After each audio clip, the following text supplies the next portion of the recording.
Hi guys, so today I'm going to be doing a book review of Heartless by Marissa Meyer. Now I am actually a part of the Heartless blog tour that Pam Macmillan are hosting and it's super exciting, so definitely go check out all the host reviews and talks and discussions about Heartless because you're going to want to, because at least for me, I really enjoyed this book. So a big thank you to Pam Macmillan for sending me an arc of Heartless so I could read it early and discuss it with you guys, because guys, I really enjoyed this book, as I just said. I've read Cinder by Marissa Meyer and honestly I wasn't a big fan. I think I've read Cinder and the second book in the series and I haven't continued on. I do plan to, especially after reading this book, but for me it just didn't live up to the hype that everyone else had it at. But for this book I really enjoyed it. This is actually my second Queen of Hearts retelling that I've read this year, and whilst I liked the other one, I really did enjoy this one immensely and a lot more. So let me get into what this book is about, apart from the obvious. This book follows a girl named Catherine, and Catherine's passion is cooking and she's spectacularly good at it. However, her cooking and her good looks have attracted the king and the king wants to make her his bride. But Catherine doesn't want this life. She wants to own a bakery, and she especially doesn't want this life after she finds herself falling for the Jest. The court's joker, the Jest, is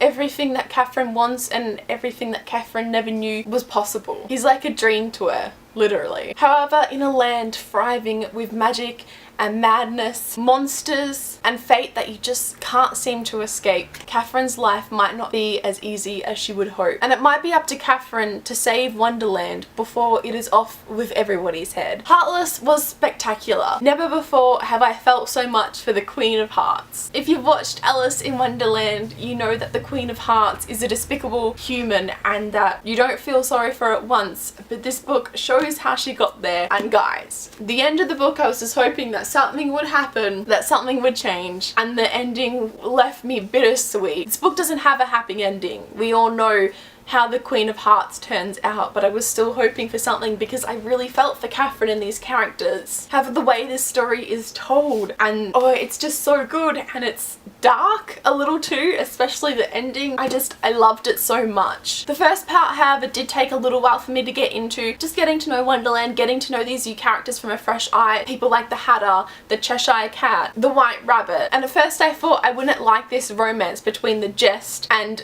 Catherine. I thought it felt a little bit insta-lovey at first, however I just suddenly became hooked somewhere in between these pages and it just caught a hold of me. It was like being sucked into Wonderland a second time. I think Marissa Meyer captured Lewis Carroll's Alice in Wonderland perfectly, and whilst putting her own spin on it, still stayed true enough to the original work that it worked really well. I loved every single character in here. The Hatter was probably one of my favourites, along with the Cheshire Cat. Catherine was great, the Jest was great, just everyone was great. I really didn't know what to expect before reading this book, but I'm so happy that I picked it up and was a part of this blog tour because I really enjoyed this book, and I really want the final copy of it too because this arc is just not enough. The great thing about this book is too, you don't have to be a fan of Alice in Wonderland at all to enjoy this book. If you are a fan, that's great, but I still think you can enjoy this book just as much if you're not a fan. As I said, it's different enough that it works, but it also stays true enough that it works too. It's just a perfect mix that Marissa Meyer has somehow managed to capture perfectly in this book. The ending too was something that was saddening but perfect too, and honestly couldn't have been any different, but it worked, and